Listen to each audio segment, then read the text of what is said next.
Okay, so like the narrative text that I gave you, um, I'm gonna tell you to complete the blank, okay, of the Uh-huh. sentence that I'm giving.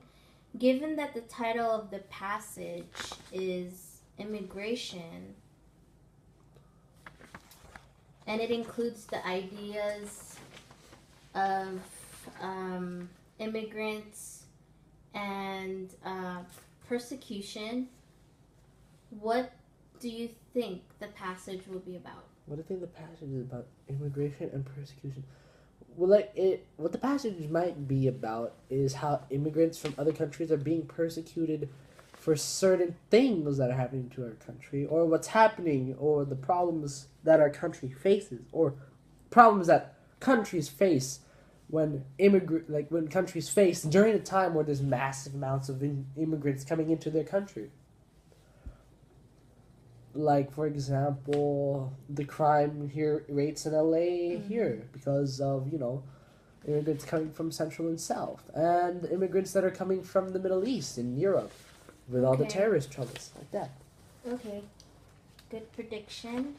Can you please take the schedule out and flip it over and start what? with part one? Okay. Read the title.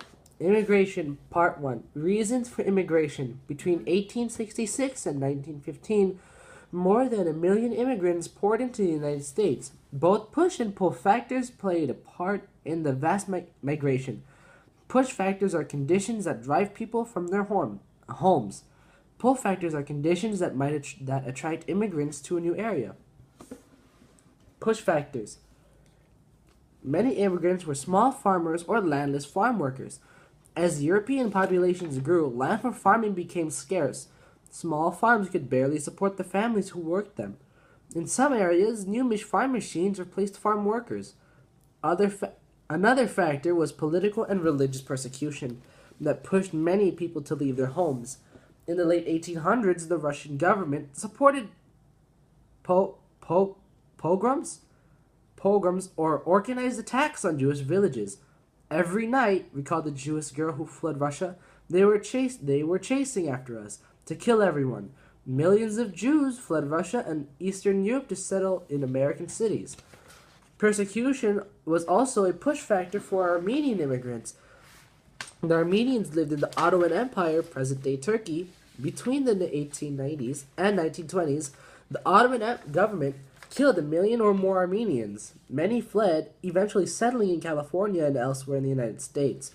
War and hardship were other push factors. In 1913, a civil war raged in Mexico, and this caused thousands of Mexicans to cross the border into the American Southwest.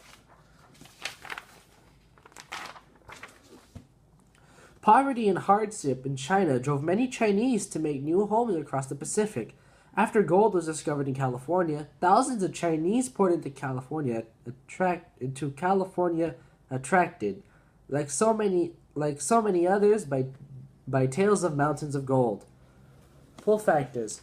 The promise of freedom and hopes for a better life attracted poor and oppressed people from Europe, Asia, and Latin America. Often, one bold family member, usually a young single male, set off for the United States. Before long, he would write home with news of a rich land across the ocean or across the border. Once settled, he would send for family members to join him. Once settled, the newcomers helped pull neighbors from the old country to the United States. In the 1800s, one out of every 10 Greeks left their homes for the United States. Thousands of Italians, Poles, and Eastern European Jews also sailed to America. Jobs were another pull factor. American factories needed workers, and factory owners sent agents to Europe and Asia to hire workers at low wages. Steamship companies competed to offer low fares for the ocean crossing, and railroad posted notices in Europe, advertising cheap land in the American West.